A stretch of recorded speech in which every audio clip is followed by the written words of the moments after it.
It's coming from no early. Not going to the body kick and then caught by Haggerty and not eat it to the body. 1, 2.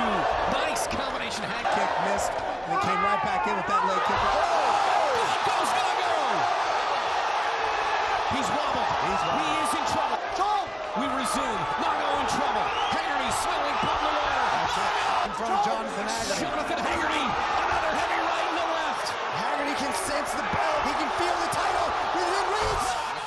As high-level Muay Thai fights have become more available than ever due to one streaming deal with Prime Video, I wanted to take this opportunity to expand our content offerings while also keeping the focus on MMA. Jonathan Haggerty's full skill set to me is incredibly applicable in MMA. I specifically identify two fighters who represent the two halves of the full picture of Haggerty. I want to first demonstrate his technical prowess in the areas of countering and pressuring. Then move on to how MMA fighters are using similar concepts, as well as how Moore can apply his techniques. So let's first dive into his countering. Haggerty generally starts his fights with a very counter-heavy Muay Thai stance. Haggerty leans most of his weight on his rear leg. This is clearly a problem in MMA due to the liabilities it creates in takedown defense. In Muay Thai, it is substantially more useful. The stance unlocks what is widely considered Haggerty's greatest strength: his portfolio of deadly kicks to all levels out of this stance. Haggerty shows snap kicks, teeps, push kicks, everything one would like. Haggerty's stance unlocks so many possibilities with these kicks, and his natural athleticism makes them all the more potent. By leaning all of his weight on the rear leg, Haggerty is able to save time in the windup for his lead leg attacks. He is substantially more reactive than any MMA fighter can be, since he merely needs to lift his leg to initiate any of those kicks. Haggerty, at 5'7", is a tall flyweight/bantamweight kickboxer. He uses his size and natural talent with those kicks to keep his opponents at the exact distance that most favors Haggerty, at the opponent's expense. The Rodtang fights are a fantastic example of this. I will be diving deeper into the specifics in a video next week, but the thing to keep in mind is the tendencies of both fighters. Rodtang is the Muay Thai equivalent of an inside boxer. He wants to get past your kicking arsenal to land powerful hooks to the body, dropping the opponent's hands in order to land devastating power punches to the head. Haggerty, on the other hand, is much more distance-oriented, as we have discussed. Rodtang provides the perfect test for Haggerty's skill set. While Haggerty leads early in the first contest, Rodtang passes him in the final 3 rounds to win the flyweight Muay Thai title. A couple of key points from this fight. Haggerty has a specific flaw in his guard when defending body strikes. He has a consistent tendency to eat power strikes to the body at inopportune times, and Rodtang makes him pay for this in their first and especially second meeting. When fighting off the back foot, Haggerty is able to raise his lead leg into a checking position easier, something for MMA fighters to keep in mind. Plus, it makes it substantially harder to land lower calf kicks on him because of how light he is on that lead leg. The downside is that it makes him an incredibly stationary target, which is the key facet of his body weakness in my opinion. What Rodtang seems to do is activate the checking block while maneuvering around the stationary Haggerty to land hard to the liver side. This seems a great time to move into the second half of Haggerty's game, how he uses those kick setups from his counter stance to open up pressure opportunities.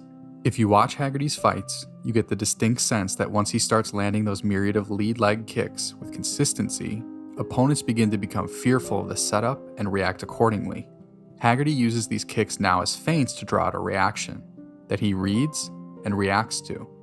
Most of the time, Haggerty utilizes the feinted lead leg kick to step through into boxing combinations, or as a step setup for round kicks and switch kicks. He occasionally uses it to stance switch into a rolling, open stance round kick, which is absolutely one of my favorite techniques of his. Haggerty sees his most dominant success when opponents begin to lose their composure during the early parts of the fight when he is more counter-heavy, followed by Haggerty finishing his reads and attacking them more aggressively off feints.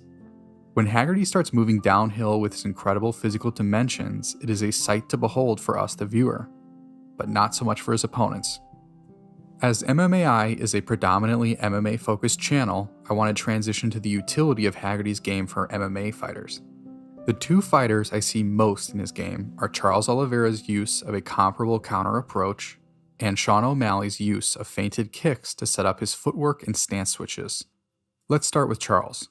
As I prior mentioned, the issue with using Haggerty's style in MMA comes in the opportunities it lends opponents to attempt takedowns. For a fighter with a guard game as prodigious as Oliveira, that is not a problem at all. In fact, Charles wants you to shoot on him so he can eviscerate you with his superior transitional grappling. Fighters like Brian Ortega, Yair Rodriguez, and a young Tony Ferguson can apply similar concepts due to their exceptional guard talent. Yair already applies this in some ways, but whereas Charles uses it for countering, Yair uses it to attack with explosive entries.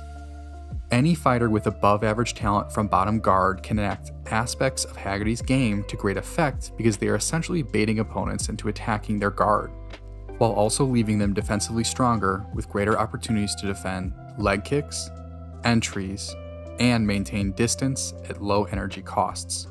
On the other side of the spectrum is Sean O'Malley and Haggerty's pressure game. Sean O'Malley overwhelmingly attacks with kick openings. Like Haggerty, O'Malley is a physically larger specimen than most opponents at his weight class, allowing him to leverage his footwork and distance management skills with more effect.